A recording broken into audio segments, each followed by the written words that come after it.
안녕하세요. 서두원 교수입니다. 이번 시간에는 합격 자소서 작성하기에서 성격의 장단점 작성하는 방법 설명드리겠습니다. 성격의 장점, 단점을 쓰라고 합니다. 자기소개서 작성할 때 거짓 없이 진실된 면을 작성하라고 하잖아요. 그래서 내 성격 이렇게 적습니다. 저 성격 너무 소심합니다. 내지는 제 성격 화끈해요. 아주 그냥 모든 거 다 주고 화끈합니다. 이렇게 진솔되게 적는 걸까? 아닙니다. 성격을 통해서 지원자가 우리 회사에 잘 어울릴까, 잘 적응할까, 일을 잘할 수 있을까를 지켜보는 겁니다. 진솔하게 성격 쓰라고 해서 내 있는 성격 그대로 드러내는 것은 아닙니다. 먼저 성격의 장점이 있죠. 성격의 장점 어떻게 쓰는 걸까? 지원하고자 하는 회사, 병원, 지원하고자 하는 직장이나 직무에 필요로 하는 장점을 설명하는 겁니다. 그렇기 때문에 먼저 내가 지원하고자 하는 회사, 직장, 그리고 직무에 어떠한 성격의 장점이 필요한지 알아봐야 하는 거죠. 한번 나열해 보겠습니다. 예를 들어 내가 병원 행정 사무원이 되고 싶다. 이 경우에는 이제 필요한 능력까지 함께 설명을 하면은 문서 작성, 문서 관리, 업무 처리, 컴퓨터 활용 능력, 문서 편집 능력, 정확한 업무 수행 능력이 필요한 거고, 성격이나 태도로서 타 부서와의 협업적 태도, 그리고 책임감 있는 자세가 필요한 겁니다. 그러니 성격, 만약에 여러분이 병원 행정사무원이 되고 싶다 그러면 여러분 성격은 좀 협업을 잘하고 대인관계 무난하고 책임감이 있다, 그러한 면을 작성하는 게 좋겠죠. 근데 나 전혀 그렇지 않아, 그럴 때 그렇게 작성하면 그거는 거짓이 되는 거니까 그거 좀 그렇고. 다음에 보겠습니다. 병원 코디네이터가 되기 위해서 필요한 역량 한번 쫙 나열해 보면은 긍정적 사고와 활달한 성격, 원활한 인격과 융통적 사고, 봉사정신, 투철한 직업의식, 고객에 대한 친절하고 따뜻한 마음 자세, 단정한 용모와 부드러운 이미지, 신뢰와 호감이 가는 음성, 건강한 신체, 병원에서 이루어지는 업무와 의무 기록에 대한 능력, 경영에 대한 기본 능력, 정보 수집과 분석 능력, 이러한 능력이 필요한 거고, 여기에 중간중간에 성격이 묻어나 있죠. 여러분 성격, 여러분이 병원 코디네이터가 되고 싶다 그러면 여기에 나와 있는 성격 중에서 본인과 매칭되는 거를 위주로 적어야지만 합니다. 어느 정도 감이 잡히죠? 성격을 적는 거야. 내가 병원 코디네이터가 되기 위해서, 병원 행정사가 되기 위해서 저는 꼼꼼하고 차분하고 성격이 무난하고 대인관계가 좋고, 요렇게 그냥 나열을 쫙 하는 거. 이렇게 작성하면은 인사 담당관이 볼 때 그거 믿을까? 안 믿을 수 있습니다.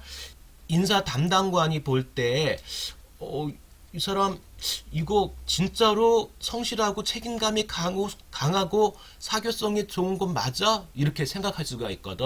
그렇기 때문에 여러분이 취업하고자 하는 직장, 그리고 그 직무에 잘 적응할 수 있는 그러한 성격과 관련된 경험을 중심으로 작성하는 것이 좋습니다. 책임감이 강한 것을 부각시키고 싶어. 그러면 여러분이 책임감이 강하게 무엇인가 했던 그러한 사례, 그러한 경험을 중심으로 해서 여러분의 성격을, 책임감이 강하다고 하는 성격을 설명하면 좋은 겁니다.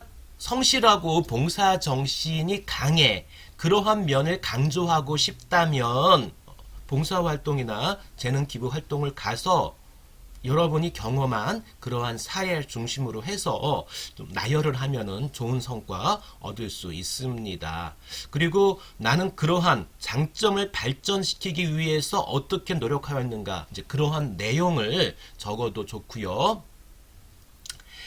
이어서 성격의 단점 보겠습니다. 성격의 단점을 적으라고 했더니 어떤 학생, 저 대인관계가 안 좋아서 친구들하고 잘 어울리지 못합니다.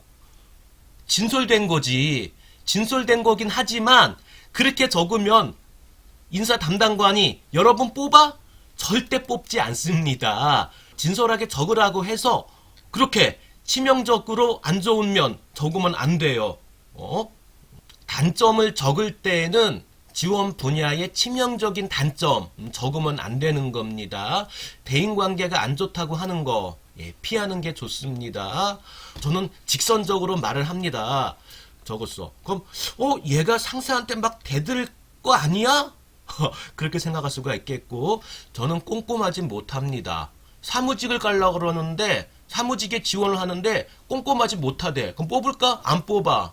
그렇기 때문에 치명적인 단점은 피해야 하는 거고요. 단점은 내가 노력을 해서 보완을 해 나가고 있다라고 하는 것은 괜찮아요. 과거에 어떠한 면이 있었는데 어떤 식으로 어떻게 노력을 하여 지금은 개선되어 있다. 그러한 사항들 구체적으로 구체적으로 적으면 괜찮고요. 너무나 장점 같은 단점 적는 것도 생각을 해봐야 돼. 어떠한 자기소개서 서적에는 장점 같은 단점을 적으라고 해요. 그런데 그것도 너무 심하게, 너무 강하게 적을 경우에는 너무 책임감이 강하여 경우에 따라서 귀엽게 봐줄 수도 있지만 면접에서 압박적으로 그걸 물고 늘어질 수도 있습니다. 안 좋으니 한번 보겠습니다. 성실함은 제가 가진 가장 큰 장점입니다. 학창 시절부터 매사에 성실하여 친구들과 교수님의 신뢰가 두터웠습니다. 약속 시간에는 항상 시간보다 빠르게 도착하여 지각이나 결석을 해본 적이 없으며 과제를 빼먹은 적도 없습니다. 또한 아르바이트 할 때에도 지각하지 않고 맡은 바 책임을 다하였습니다. 요게 실제로 저희 학생이 쓴 예인 건데 너무 일반적인 내용을 적었죠. 너무나 일반적인 내용을 적었습니다. 어떻게 보면은 당연한 거야. 당연한 것을 나의 장점이라고 적은 경우가 있는데 잘 생각을 해봐야 됩니다. 이렇게 해서 성격의 장단점 작성하는 방법 설명드렸습니다. 다시 해보겠습니다. 안녕.